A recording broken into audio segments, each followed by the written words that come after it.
Buenos días chicos, buenos días señores padres de familia. Quiero empezar esta breve introducción con una pequeña pregunta. ¿Existirá alguna persona, algún científico o alguna ciencia que pueda predecir el futuro? Pues mírense sus redes, háganse esa pregunta y yo les voy a ayudar con la respuesta. Pues sí existe. Es una persona, es un científico y hay una ciencia. Ese científico se llama historiador y esa ciencia se llama la historia. ¿Por qué? Eso es lo que vamos a ver en estos momentos. El día de hoy vamos a ver una breve introducción a lo que viene a ser la historia, que como les dije inicialmente, es la ciencia que puede predecir el futuro. Mi nombre es Jover Aguirre, soy el profesor de Historia Universal y vamos a pasar a continuación a responder esa duda y esa inquietud con la que ustedes se han quedado. Toda ciencia, ¿no?, normalmente ha surgido en el mundo antiguo. En este caso, la historia no es la excepción.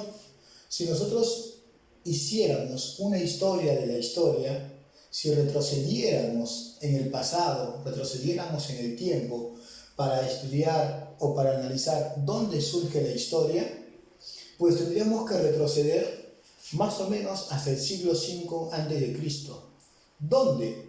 Pues en una cultura, en una civilización muy importante que dejó mucho, pero mucho, como herencia para el mundo actual. Es Grecia. Aquí se desarrolló en Grecia un historiador, el primer historiador, por llamarlo así, que es considerado el padre de la historia, Heródoto. Heródoto nos va a contar en sus viajes, en sus distintos viajes, todo lo que veía, todo lo que recogía en sus 9 libros de historia. Además nos va a contar sobre una guerra en estos libros, llamada las guerras médicas, guerras que enfrentaron a los griegos contra sus grandes rivales persas, el imperio más grande del mundo antiguo. Heródoto es el primero que se va a preguntar por las causas, es aquel que nos va a contar, nos va a describir algunos hechos ocurridos en esa guerra. Sin embargo, aparte de Heródoto, hay otro griego muy importante, ¿no? ¿Quién es ese griego aparte de Heródoto? Vamos a ponerle aquí su nombre, es Tucídides. Tucídides. Este historiador griego es considerado el primer historiador porque analiza las causas y las consecuencias de un hecho histórico. Pero en el mundo griego hay otra cosa por la que ellos destacan y que son muy conocidos, que es la literatura. Dentro de su literatura vamos a ver que los griegos utilizaban mucho la mitología, los mitos y las leyendas.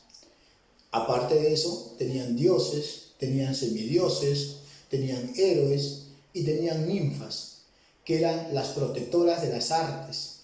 Para los griegos, la historia era un arte, y por esa razón, Clío era la musa de la historia, era la protectora de las artes históricas. Pero ¿de dónde deriva el nombre de historia? ¿Qué quiere decir historia? Muy al margen de su definición, ¿no?, retrocedamos y vamos a ver la etimología de la palabra historia. Recuerda que la etimología es aquella ciencia, entre comillas, que se encarga de estudiar el origen de las palabras. En este caso, la palabra historia tendría una raíz griega, ¿no? Sería un vocablo griego que significa o que se escribe como istos. ¿Y qué significa istos? Búsqueda. Llámese búsqueda, llámese investigación o en este caso, investigar. ¿Qué vamos a investigar? ¿Qué va a investigar el historiador? Pues para poder predecir, primero hay que conocer. ¿Pero qué cosa deberíamos conocer? ¿El presente? ¿El pasado? Sí, ambos tiempos. Primero, Debemos reconstruir el pasado para luego poder comprender el presente. Y a través de estos dos mecanismos, el historiador puede predecir el futuro. Así es. Pero sigamos con esto. ¿Qué es historia? Ya no nos enfoquemos en la etimología, enfoquémonos en la definición. Hay dos definiciones sobre historia. Una tradicional, que viene obviamente desde el siglo XVI, XVII, XVIII, de toda la edad moderna y parte de la edad contemporánea, y de la definición científica, que se acerca un poco más a lo que realmente hace el historiador y a lo que se dedica a la historia. La definición tradicional dice que es el conjunto de narraciones y descripciones cronológicas de hazañas. Narración y descripción cronológica de hazañas. Y la pregunta que yo les quiero hacer a ustedes es, ¿quiénes a través de la historia realizaban grandes hazañas? ¿Eran personas del pueblo? ¿Personas del común? ¿Campesinos? ¿Esclavos probablemente?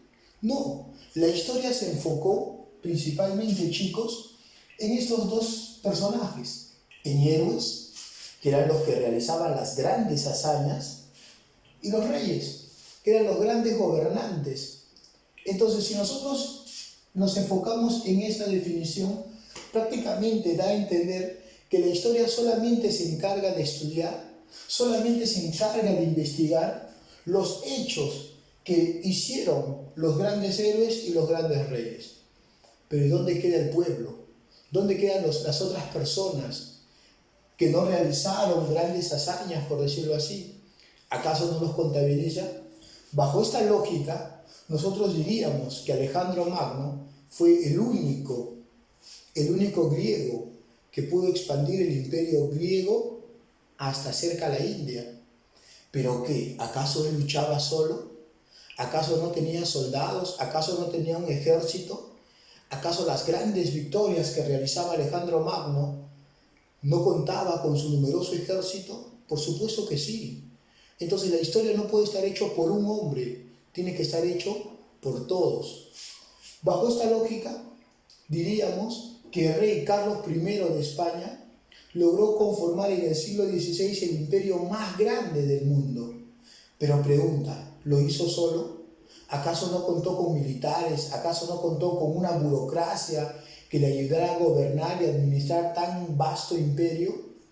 Entonces, esta definición tradicional no encaja dentro de lo que realmente hace la historia. Pero ¿qué es lo que realmente hace la historia? Y lo vamos a ver aquí. La definición científica lo podemos dividir de dos maneras, ¿no? La historia como proceso y la historia como ciencia. ¿Qué es esto? Cada una de ellas. Pues veamos. La historia como proceso, en primer lugar la vamos a identificar porque normalmente están en los libros escritos con letra minúscula. Historia, de esta manera.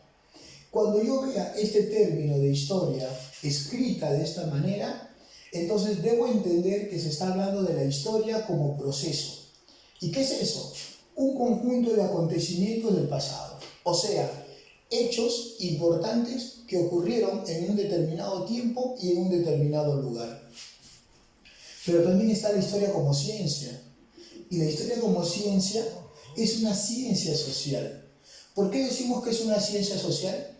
Por dos cosas. Uno, porque se va a encargar de estudiar al hombre, lo que el hombre hace, ¿verdad? Lo que sucede con el hombre. Pero a su vez, no de forma aislada, sino dentro, ¿no? Ubica al hombre dentro de ¿qué? De un conjunto. Y ese conjunto de personas se llama sociedad. Entonces, la historia es una ciencia social porque estudia al hombre y la interrelación, la conexión que hay con su sociedad. Lo que ocurre en este hombre tiene que haber una repercusión en su sociedad.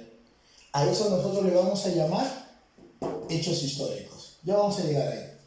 Entonces, es una ciencia social que se encarga de describir, que se encarga de analizar, que se encarga de interpretar, que se encarga no solamente de analizar e interpretar, sino también de problematizar. Se encarga de estudiar las causas y las consecuencias. Se encarga de explicar el hecho. El análisis y la interpretación nos lleva obviamente, ¿no?, a lo que viene a ser la historia como ciencia.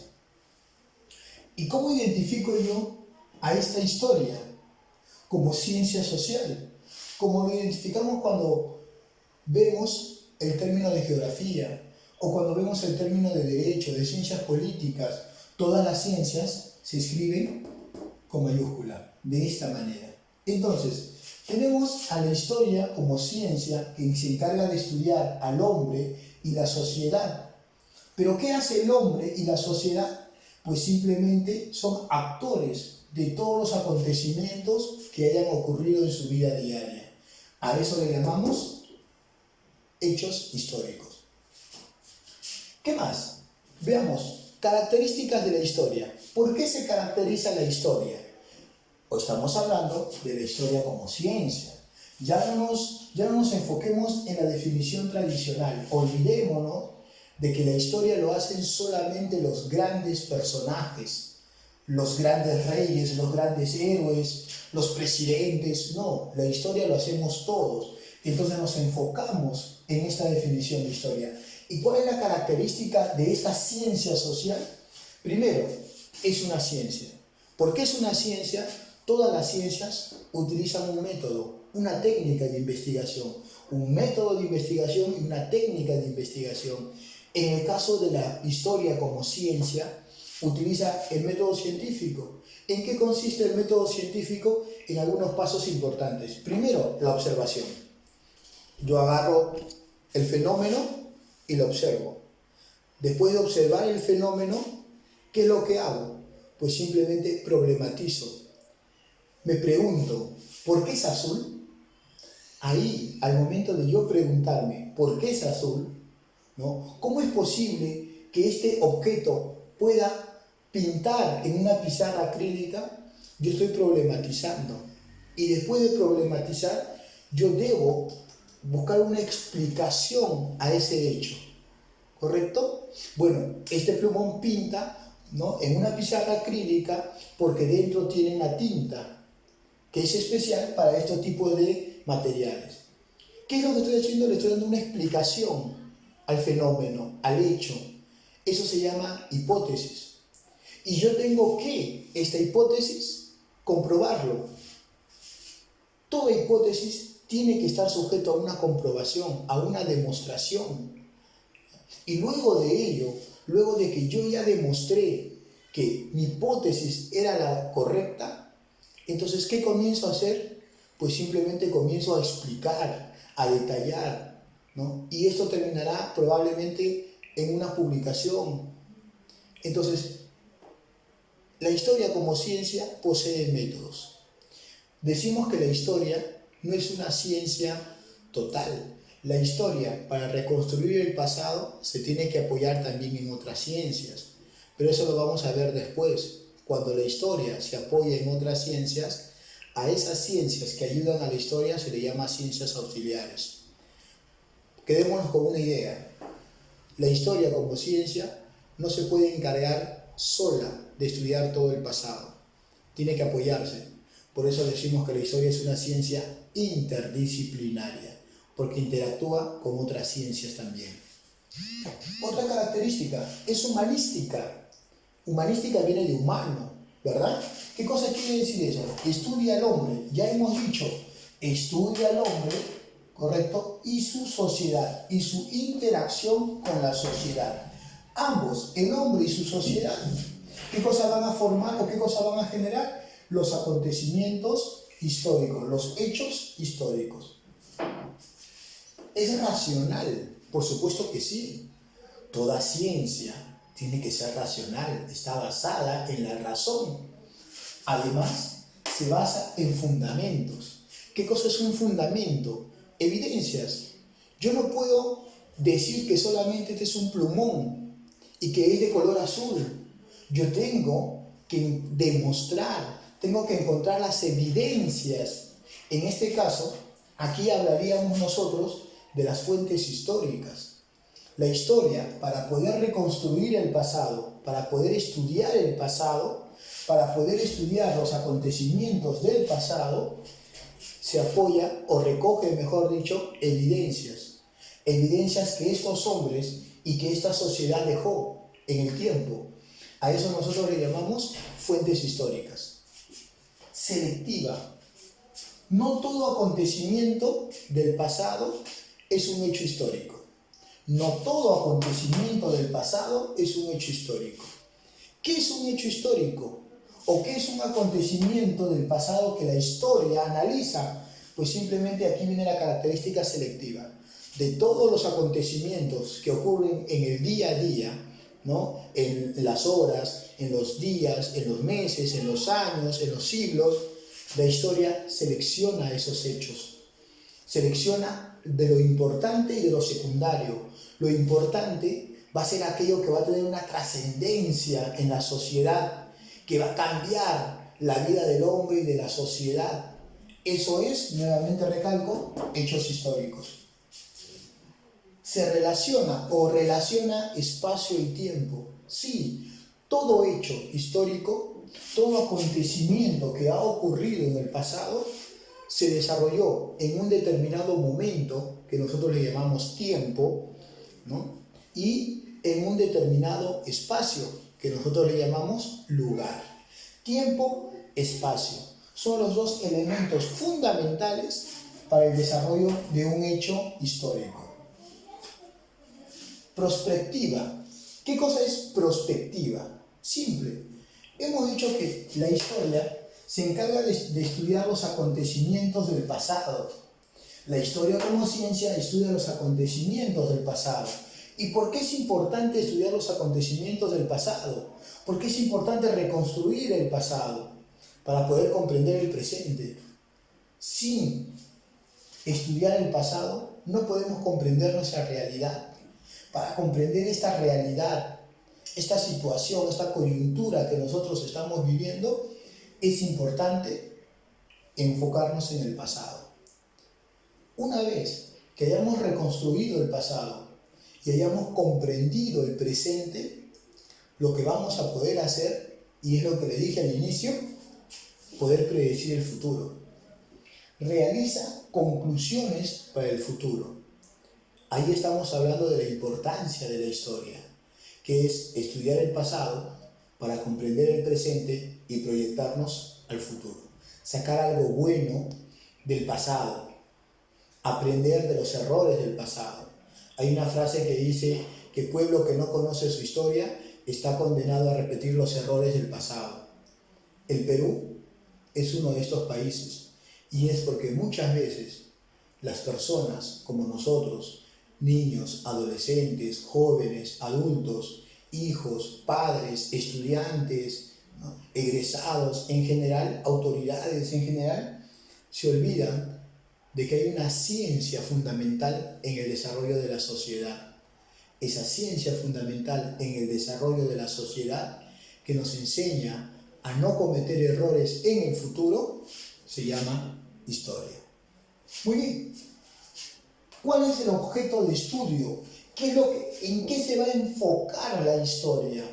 Ya hemos dicho que el objeto de estudio de la historia son los acontecimientos del pasado, o sea, los llamados hechos históricos. Recalco, ¿no? Estamos dando vuelta siempre en lo mismo porque quiero llegar a que ustedes entiendan que esto es lo más importante en el desarrollo histórico, los hechos históricos, que son acontecimientos trascendentales.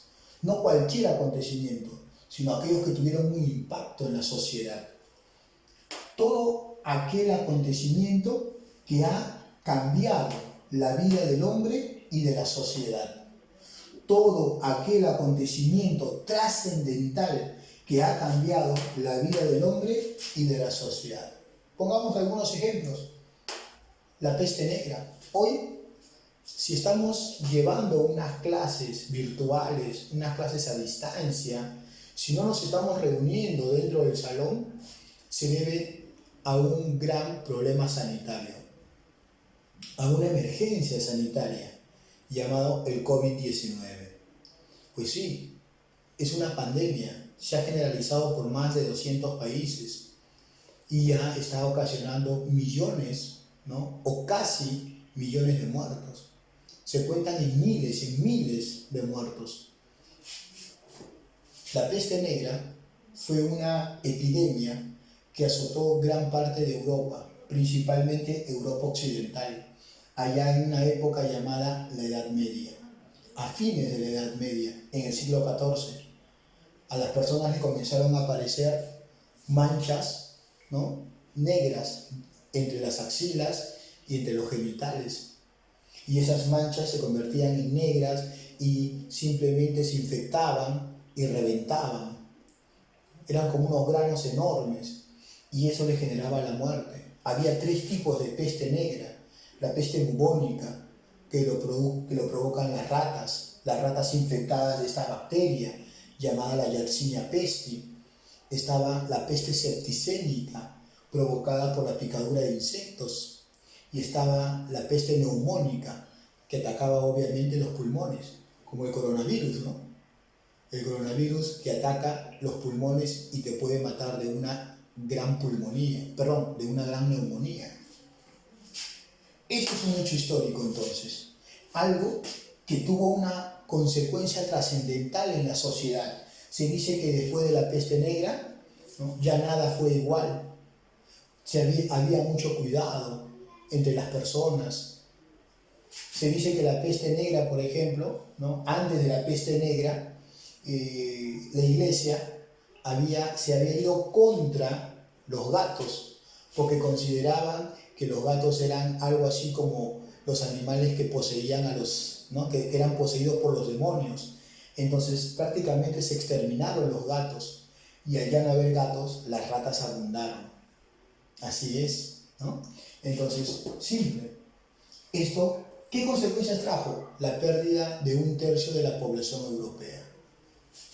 Descubrimiento de América, el 12 de octubre de 1492, es un hecho histórico. Nadie puede negar la gran importancia que tuvo la llegada de los españoles al continente americano y posteriormente al territorio peruano. Si hoy hablamos el castellano, si hoy tenemos una religión monoteísta como el cristianismo, si hoy somos grandes en la gastronomía peruana, es porque hubo un sincretismo cultural que se generó por la llegada de los españoles, que se dio por la llegada de la población africana, entre otros. La proclamación de la independencia del Perú, para hablar de nosotros, fundamental el 28 de julio de 1821, ¿no? Don José de San Martín y Matorras proclamó la independencia del Perú. El Perú acabó con casi 300 años de sometimiento, ¿no?, de España. España había llegado al Perú en 1532, se había traído abajo un imperio tan vasto como el Tahuantinsuyo, y todo esto terminó en 1821 cuando proclamamos la independencia. Esto es un hecho histórico. Los hechos históricos son de corta duración. ¿Qué cosa quiere decir eso? Que son circunstanciales. Me refiero a que se dan en el momento. O perdón, para que me puedan entender, un hecho histórico no surge de la nada. Detrás de un hecho histórico hay una serie, ¿no?, de hechos que se van dando. Por ejemplo, la Revolución Francesa, otro hecho histórico. La Revolución Francesa no se dio porque alguien quiso, ¿no?, rebelarse, no, sino porque detrás de eso traían una serie de problemas que ya vivía Francia. Explotación de la población campesina, el empobrecimiento de la población campesina, el derroche del Estado. Todo eso hizo que la población se enfureciera y quisiera cambios. Por eso se dio la Revolución Francesa. ¿Y trajo cambios? Por supuesto que sí. Se trajo abajo a la Francia monárquica. Ya no hubo más reyes, ¿no?, sino que se acabó con la monarquía absolutista. El poder que el rey concentró por siglos se acabó aquí con la Revolución Francesa. Surge el documento llamado la Declaración de los Derechos del Hombre y del Ciudadano, surgen los derechos de primera generación, entre otros. El sujeto de estudio. ¿Quién es el sujeto de estudio? O sea, el gran protagonista de la historia. ¿Quiénes creen ustedes que sea el gran protagonista de la historia? El actor principal en esta novela. Pues sí, es el hombre. Pero recuerda, no solo, sino en conjunto. El hombre, todos los individuos, las masas, las cantidades, toda la humanidad. Tiempo y espacio histórico. ¿Qué es eso? No confundamos el tiempo cronológico con el tiempo histórico. Cuando hablamos de tiempo cronológico, nosotros hablamos de ¿qué? De minutos, de horas, ¿correcto? De días, de semanas, de meses, de años, de décadas, de siglos y también de milenios. Eso es el tiempo cronológico. Pero nosotros estamos hablando de tiempo histórico. ¿Y qué es el tiempo histórico? Un conjunto de hechos históricos. Como les puse el ejemplo de la Revolución Francesa, por ejemplo. La Revolución Francesa es un acontecimiento, sí, pero detrás de eso que hubo, toda una causa. Ese conjunto de hechos históricos es el tiempo histórico. ¿Y qué cosa es el espacio histórico? Pues simple, es la región particular donde se dio el hecho. Aquí hemos mencionado, ¿verdad?, entre las características de la historia, que relaciona espacio y tiempo. Hemos dicho que todo hecho histórico será en un determinado momento, tiempo, ¿no? Tiempo cronológico y en un determinado lugar. Así es, esa es la región particular, un país, un distrito, un área geográfica, ¿no? Un relieve, un tipo de relieve, probablemente. Una gran cantidad de formas. Por ejemplo, la batalla de Ayacucho.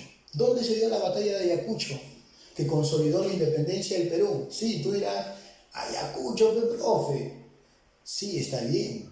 Ayacucho es el departamento.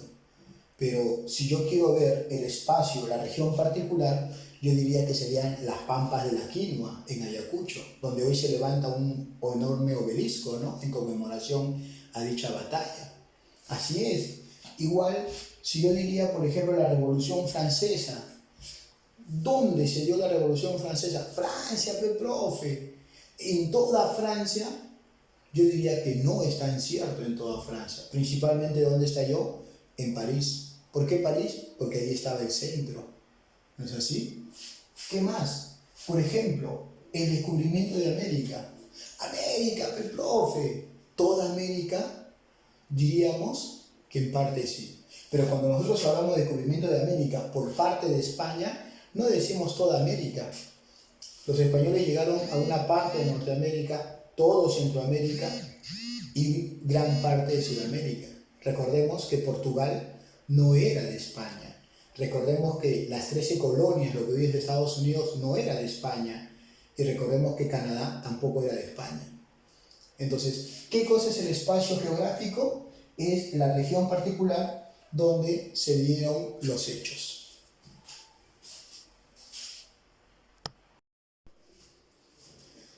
Bien, chicos, ahora vamos a ver el siguiente punto, que vienen a ser las fuentes históricas.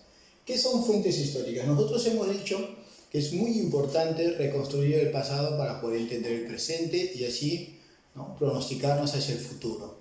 Pero ¿cómo reconstruimos el pasado? Es como un policía que llega a la escena del crimen y va a buscar evidencias, ¿no es así? O es después de un asesinato, ¿qué hace la policía de criminalística? Lo que hace es buscar todo lo que sea relacionado a la muerte, ya sean los casquillos de bala, ya sea el mismo cuerpo, ¿no? Lo que hace es cercar la zona, ver las manchas de sangre. Todo eso, ¿en qué se convierte para el policía, para el investigador? En una fuente, en una evidencia. Entonces, ¿qué son las fuentes históricas para el historiador? Es todo aquello que permite al historiador reconstruir el pasado del hombre. Todo aquello que el hombre ha ido haciendo, ha ido construyendo, ha ido creando en su devenir, en el tiempo, se convierten en fuentes históricas. Por eso decimos acá, es toda evidencia material e inmaterial dejado por el hombre en su devenir histórico. ¿Qué cosa es material? Algo tangible, algo que tú puedes tocar. ¿Qué cosa es inmaterial? Algo que existe, pero que obviamente no lo puedes tocar, ¿no? Entonces, aquí vamos a ver alguna clasificación de este tipo de fuentes intangibles. En cuanto a cómo se clasifican las fuentes, pues hay varias formas de clasificar las fuentes.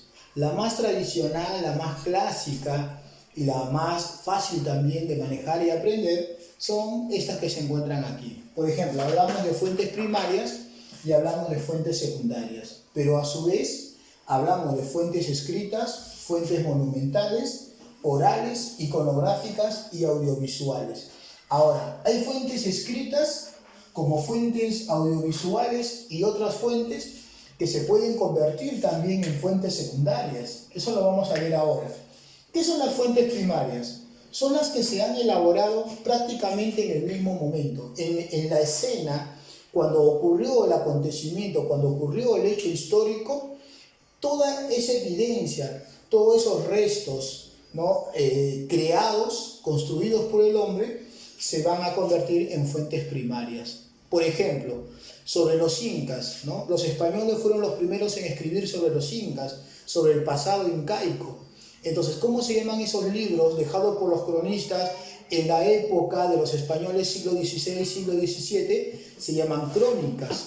Entonces, las crónicas se convierten en una fuente primaria, ¿no? Otro, por ejemplo, el hombre del Paleolítico, los primeros hombres primitivos.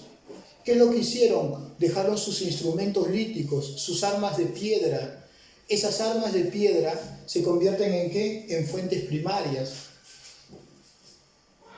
Llegan a nosotros sin ser transformadas por ninguna persona. También le podemos llamar fuente de primera mano o fuentes inéditas. Tenemos aquí las fuentes escritas, monumentales, orales, iconográficas y audiovisuales. A ver, ¿qué son las fuentes escritas? Son todos los documentos que el hombre ha dejado en su desarrollo, en su devenir, en el tiempo. Todo aquello que tenga que ver con documentos, ya sean públicos, o sea, del Estado, o ya sean privados, de alguna empresa o de algún particular, ¿no? Vienen a ser fuentes escritas, así como manuscritos, según el material que se ha utilizado, ¿no? Como los papiros, por ejemplo, o impresos, como podría ser el caso de periódicos, de revistas, de libros, ¿no? O también, por ejemplo, de cartas impresas o cartas a mano, por eso se llaman manuscritos, ¿correcto? Entonces, eso vienen a ser las fuentes escritas. Un libro, la Biblia, ¿qué cosa sería? La Biblia es una fuente escrita, una fuente documental, pero también es impresa. Recuerda que el primer libro en imprimirse en Alemania fue la Biblia. Fuentes monumentales, llamadas también materiales, ¿no? Recuerda, el término material hace o indica tangible, que se puede tocar. Llamadas también materiales, conformada por los restos visibles, ¿no? Y tangibles, tocables del pasado.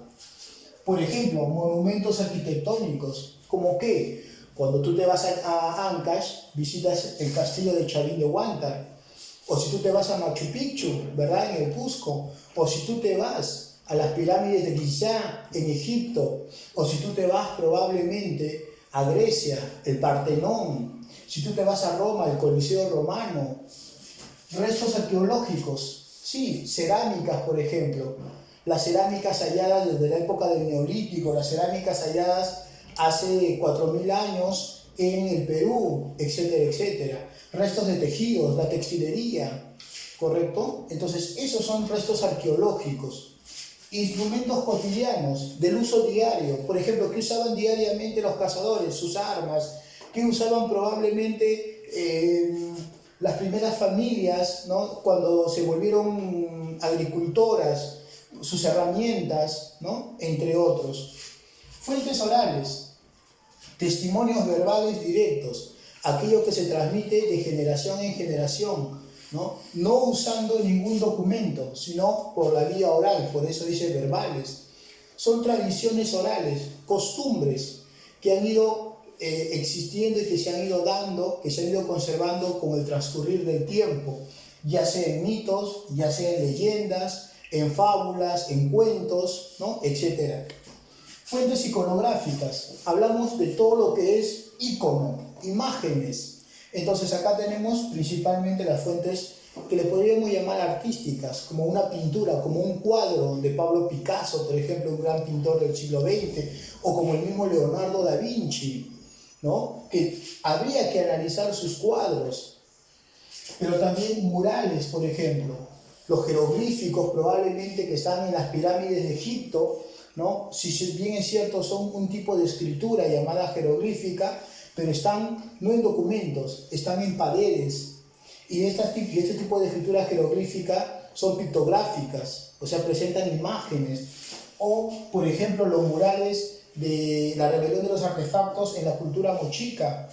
Dibujos, todo tipo de dibujos, por ejemplo, en las crónicas de Guamán Poma de Ayala, que habla sobre los incas y la llegada de los españoles, encontramos imágenes.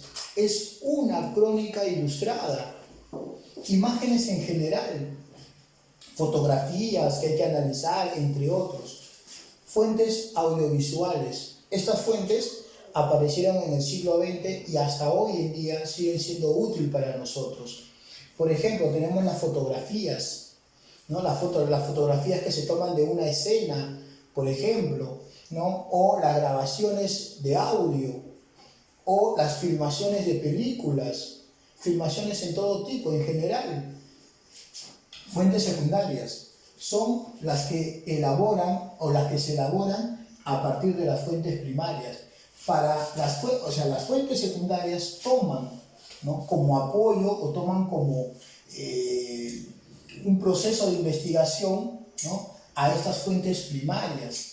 Se van a inclinar en ellas, van a recoger todas estas fuentes, la van a estudiar, la van a analizar, la van a procesar y luego va a haber un resultado.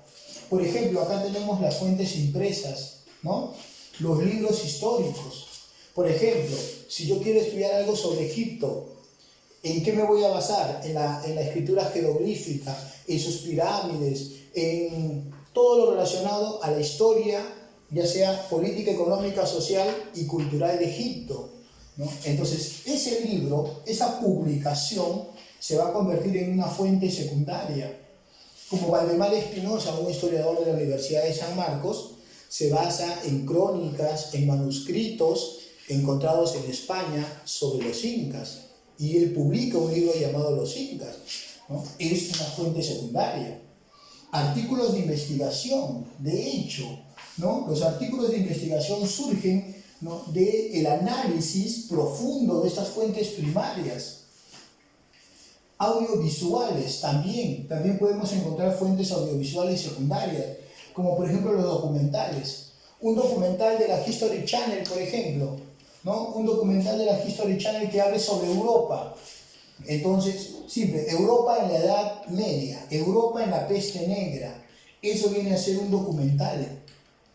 Pero para poder investigar cómo era Europa en la Edad Media, se tienen que basar a estas fuentes primarias o también a estas fuentes impresas.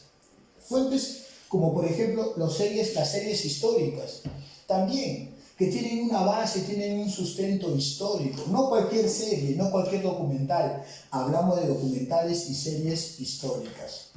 Muchísimas gracias, chicos. Será hasta una nueva clase. Ya saben, mi nombre es Joel Aguirre, profesor de Historia Universal.